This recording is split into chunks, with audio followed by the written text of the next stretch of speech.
yellow creature gobbles dots while being pursued through maze by monsters. In October 1980, Pac-Man is released in U.S. arcades, and America catches the fever. Oh, I played Pac-Man the moment it arrived at a 7-Eleven just outside of Burley, Idaho. When Pac-Man came out, it caused everybody to fall in love with video games.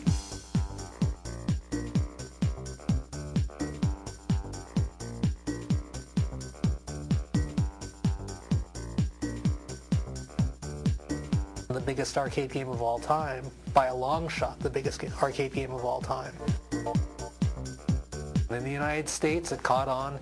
You'd go into any large arcade by mid to late 1980, and you'd see an entire row of Pac-Man machines. And manufacturers have trouble keeping up with the demand. In suburban Franklin Park, you'll find Midway Manufacturing feverishly turning out 350 Pac-Man games every day in 3 different cabinet styles. Remember, we're talking about 1980. We're talking about the beginning of MTV. People are still fascinated. They're fascinated with technology. They're fascinated with video, bright images, music, and the future. Pac-Man brought more people in.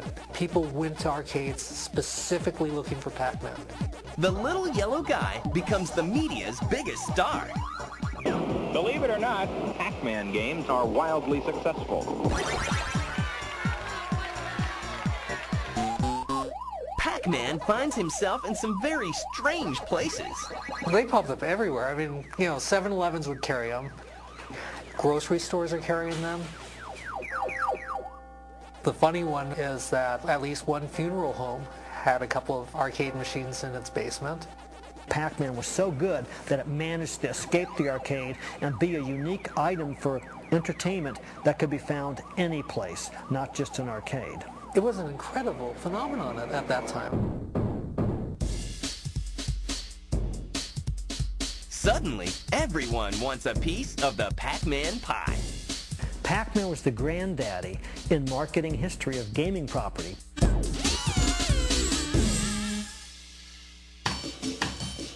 Pac-Man was the one that made it onto everybody's bed sheets, their pillowcases, their underwear. Pac-Man is everywhere. There are Pac-Man cartoons, there's a Pac-Man cereal, Pac-Man lunchboxes, Pac-Man board games. Things they wear on their wrists, things they wear around their neck, things they wear around their feet. Pac-Man trash cans, Pac-Man toilet seat. Just anything you can imagine, Pac-Man is there. Pac-Man was really the beginning of all that for the video game industry.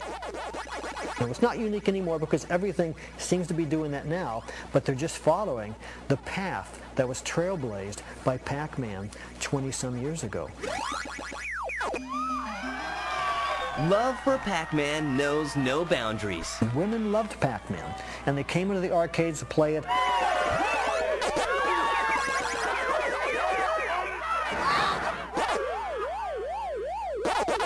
But Pac-Man causes mayhem among parents, and he finds himself on the wrong side of the law. Look at the age group that was being attracted to arcades. It was a new hangout. There was concern about how much time children were playing at the arcades, that they were squandering their lunch monies at arcades. We're talking about in 1981, Americans dropped 20 billion quarters into arcade machines. They spent 75,000 man-years playing arcade games in 1981. That's a lot of time that could have been used doing homework, a lot of time that could have been used in movie theaters, according to Hollywood, a lot of time that should have been used listening to music, according to the record companies. People in all kinds of industries looked at it as a very unhealthy competition. Pac-Man becomes the poster child for the anti-video game movement. Pac-Man really was at the forefront because it was the most popular and it was an image that everyone knew. Everyone knew the little yellow ball. Clearly that was the focal point. And it was so much press. Everybody who wanted to control and regulate and limit video game play, well, then it becomes sort of a renegade thing. You're a renegade if you play it, if you buck the system. You make all the older people mad, or you annoy them, or you do what they're telling you shouldn't be doing. There were big court cases where arcades were limited in the hours they could open and where they could be located. There was an American reaction to it, and it was a big reaction, and it was a very angry reaction. But the protests do little to reduce the fever.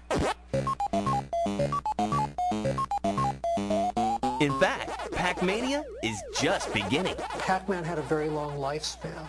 In 1981, Pac-Man was competing with Donkey Kong. But before it was competing with Centipede, and it was competing with Battlezone. I mean, Pac-Man had just these long, long legs. Pac-Man was hot right up until Ms. Pac-Man came and eclipsed it.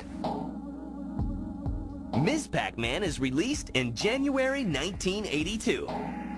But the game is created by college students, not Toru Iwatani, the creator of Pac-Man. Ms. Pac-Man's a great story. Namco had nothing to do with the creation whatsoever. A team of MIT grad students developed an add-on board, which they attached to an existing Pac-Man board to enhance the game. They went to Midway and they said, we've got this Pac-Man add-on, would you like to buy it? And the president of Midway basically said, hey, you know, we've been looking for a sequel to Pac-Man. So they bought that add-on and they added it to Pac-Man. All they need now is a name. So originally they were going to call it Mrs. Pac-Man, but somebody said that Mrs. Pac-Man was offensive to women. So then they were going to call it Pac-Woman. But the problem was, in the cutscenes, she is a baby. And, you know, heaven forbid we show any Pac-Man promiscuity. Honey, don't you know I'm more than Pac-Man with a bow?